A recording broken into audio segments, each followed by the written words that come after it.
নমস্কার, আমি ডক্টর সুব্রত মণ্ডল। ইঞ্জিনিয়ারিংয়ে পিএইচডি ইঞ্জিনিয়ারিং করার পরে এমবিএ করার পরে দীর্ঘ 40 বছরের মতো ইন্ডাস্ট্রি, একাডেমিক ইনস্টিটিউট, ইউনিভার্সিটি চাকরি করার পরে আমার অভিজ্ঞতা থেকে আমি আমার ইঞ্জিনিয়ারিং স্টুডেন্ট আজকে যারা তাদের জন্য কিছু বলতে চাই। অ্যাকচুয়ালি চাকরি সংক্রান্ত আমি কিছু কথা বলতে চাই। ইঞ্জিনিয়ারিং করেও চাকরি নেই, এই আসল সত্যটা কী? আসল সত্যটা কি তোমরা জানো? ইঞ্জিনিয়ারিং স্টুডেন্টদের জন্য বলছি আমি। ভারতে প্রতি বছর লাখ লাখ ইঞ্জিনিয়ারিং পাস করে, কিন্তু তাদের মধ্যে প্রায় 80 থেকে 90% ভালো চাকরি পায় না। কারণটা কী?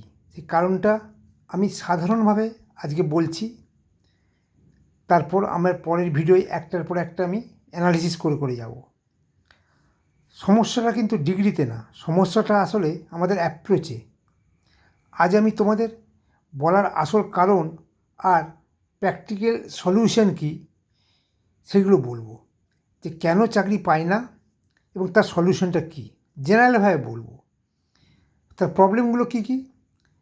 এক হচ্ছে ইঞ্জিনিয়ারিং কমপ্লিট করার পরে হয় রেজিউম শর্টলিস্টেড হয় না, কিংবা ইন্টারভিউ কল আসে না, বা স্যালারি অফার হয় খুব কম। কিন্তু কেন এমন হচ্ছে তোমরা কি সেটা ভেবে দেখেছো? চলো ব্রেক করি। রিয়েল রিজনস 1, 1 নম্বর কারণ হিসেবে আমি বলতে পারি the skill gap. This is the main problem, সবচেয়ে বড় সমস্যা। কলেজে যা শেখানো হয় ইন্ডাস্ট্রিতে তার অল্পই কাজে লাগে। কলেজে পড়াশোনার মধ্যে আমরা কি থিওরি বেশি করি, প্র্যাকটিক্যাল কম করি, কোনো টুল নলেজ থাকে না। যেমন এক্সাম্পল, আইটি স্টুডেন্টের ক্ষেত্রে কোনো কোডিং প্রজেক্ট নেই, মেকানিক্যালের কোনো সফটওয়্যার জানে না। সুতরাং এইসব জিনিসগুলো আমাদেরকে সেইভাবে প্রথম থেকে তৈরি হতে হবে ঠিকমতো একটা জব পেতে গেলে। ঠিক জব যার ভ্যালুয়েশন তোমার ইঞ্জিনিয়ারিং ডিগ্রির উপর ডিপেন্ড করবে। যে লোয়ার স্যালারিতে জয়েন করা তা না, একটা ইঞ্জিনিয়ারিং ডিগ্রি ছেলের যে স্যালারি পাওয়ার কথা সেই স্যালারি পাবে। রিজন 2, প্র্যাকটিক্যাল এক্সপিরিয়েন্স নেই। রেজিউমে লেখা থাকে হার্ড ওয়ার্কিং, কিন্তু প্রজেক্টের জায়গায় ফাঁকা। এরকম হলে হবে না। কোম্পানি কী চায়? কোম্পানি চায় তারা ইন্টার্নশিপ করবে, তাদের রিয়েল প্রজেক্ট থাকবে, তাদের প্রবলেম সলভিং স্কিল থাকবে। এইগুলো থাকলে তোমার রেজিউমটা স্ট্রং হবে, তুমি ইন্টারভিউ কল পাবে এবং ইন্টারভিউ ব্রেক থ্রুও করতে পারবে। রিজন 3, কমিউনিকেশন স্কিল দুর্বল। অনেক কিছু জানলেও এক্সপ্লেন করতে পারে না। কারণটা হচ্ছে ইংরেজিতে ভয়, কিংবা কনফিডেন্স কম, বা ইন্টারভিউয়ে নার্ভাস হয়ে যায়। তো এই সব পয়েন্টগুলো হচ্ছে প্রবলেম, এগুলোকে শর্ট আউট করতে হবে। রিজন 4, ব্লাইন্ডিং ফলো করা। সবাই কোডিং করছে, আমিও কোডিং করব, সেই তাতে কী হয়, কোনো ডেপথ হয় না, অ্যাভারেজ হয়ে যায়। রিজন 5, কোনো কেরিয়ার প্ল্যান থাকে না। ইঞ্জিনিয়ারিং শেষ করার পর ভাবছে এখন কি করব, এটা অনেক দেরি হয়ে যায়। So this are the problems. এইগুলোকে যদি শর্ট আউট করা যায় তাহলে একজন ইঞ্জিনিয়ারিং ডিগ্রি নিয়ে ভালো চাকরি পেতেই পারে। তা সলিউশন কী? সবচেয়ে ইম্পর্টেন্ট পার্ট এটাই, প্রথমে ফিক্স করো, ইন্ডাস্ট্রি স্কিল শেখো, ডিগ্রি না, স্কিল জব দেয়। যেমন আইটির ক্ষেত্রে কোডিং প্লাস প্রজেক্ট, মেকানিক্যাল ক্ষেত্রে ক্যাড, অটোমেশন, সিভিলের সফটওয়্যার টুলসগুলো শেখো। ফিক্স নাম্বার 2, 2-3টে স্ট্রং প্রজেক্ট বানাও। প্রজেক্টই তোমার আসল পরিচয়।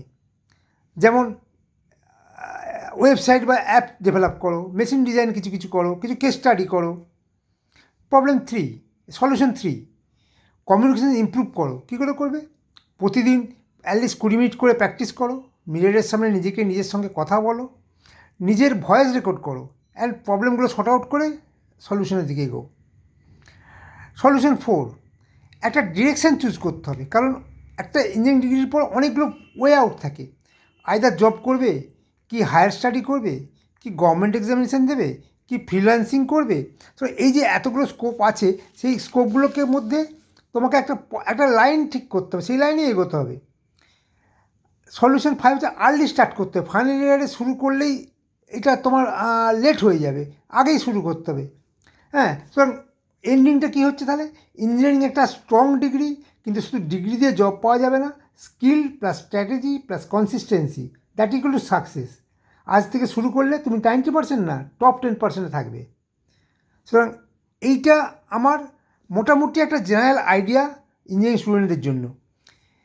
এই ভিডিওটা দেখো, সাবস্ক্রাইব করো এবং পরের ভিডিওগুলো খেয়াল রাখো। আমি একটার পর একটা অ্যানালিসিস করে যাব, করতে করতে ডেপথে ঢুকবো। তাতে আমার মনে হয় তোমার একটা সুন্দর জগৎ তৈরি হবে এবং সুন্দর চাকরি পেয়ে নিজেকে প্রতিষ্ঠিত করতে পারবে। Thank you.